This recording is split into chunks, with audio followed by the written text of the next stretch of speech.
We're done with the formal introduction to lesson 10. So we'll move on.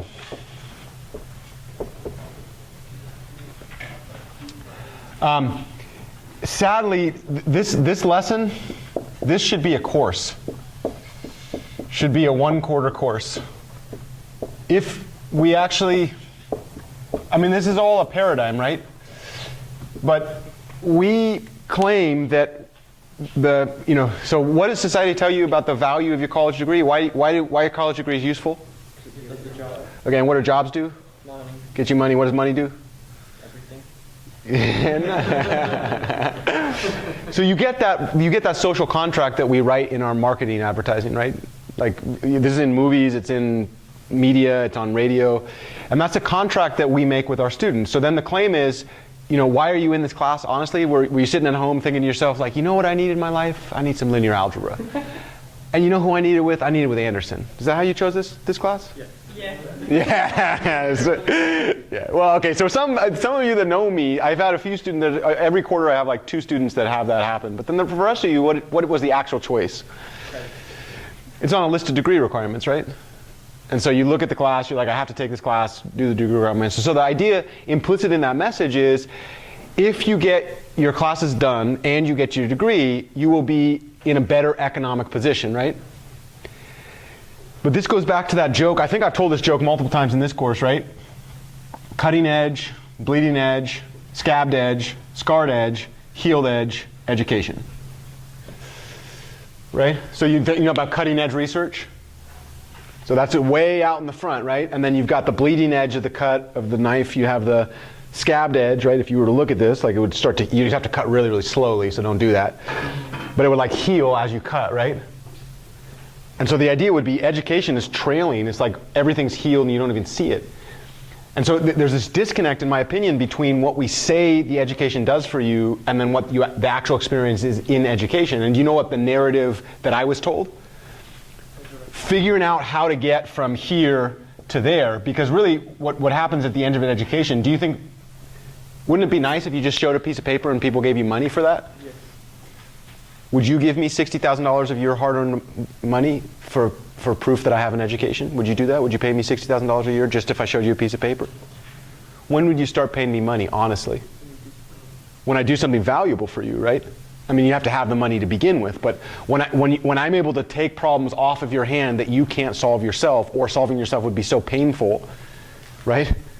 And so the whole idea is, in education, we make this claim that, going through your educational experience, you'll get to the point where you can take other people's problems that they don't know how to solve, and you'll be able to solve them for yourself, right?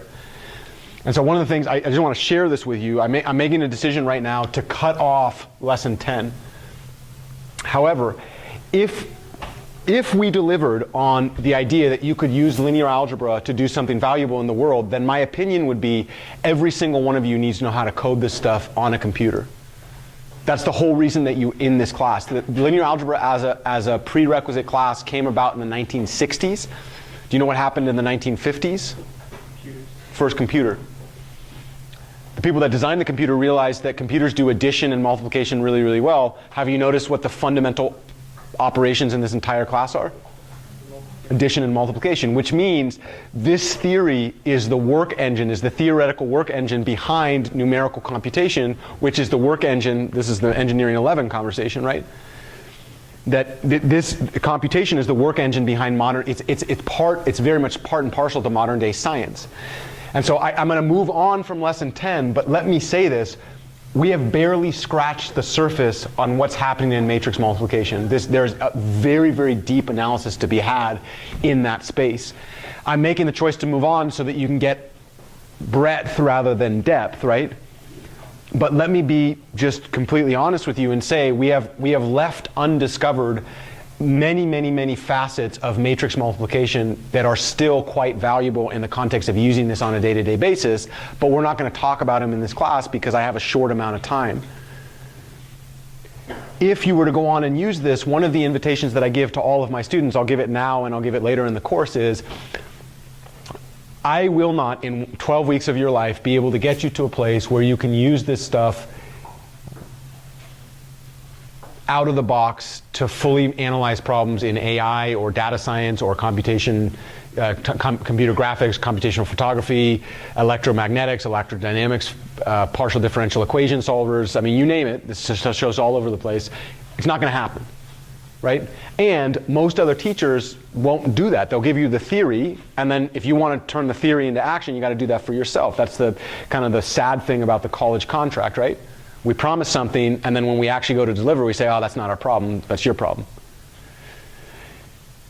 The invitation that I would have for you, though, is if you have the foundation and you have the ganas, the desire, the rest of this is an invitation to study. And I always think about the process of studying as I think about like a tool shed, right?